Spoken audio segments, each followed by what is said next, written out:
নমস্কার বন্ধুরা, কেমন আছো সবাই? সবাইকে শুভ সকাল।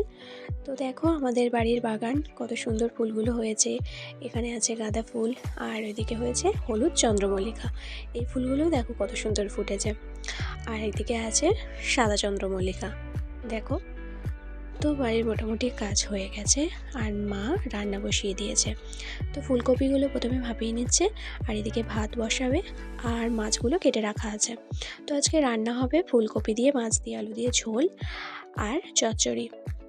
তো আমি এদিকে সবজিগুলো কেটে রেখে দিয়েছি। আর আজকে না আমাদের বাড়িতে পিঠে হবে সন্ধ্যাবেলায়। তো কী কী পিঠে হবে সেটা আমি অবশ্যই দেখাবো, কিন্তু পরের ব্লগে।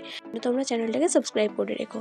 তো গ্রসারি প্রোডাক্টগুলো চলে এসেছে, আটা, মিল্ক পাউডার, টুথপেস্ট, টুথব্রাশ। আর টুথব্রাশটা না খুব সুন্দর হয়েছে, খুব সফট কোয়ালিটি। তো চলো, ব্লগটা এই পর্যন্তই। ভালো লাগলে ভিডিওটা একটা লাইক করে দেবে। টাটা।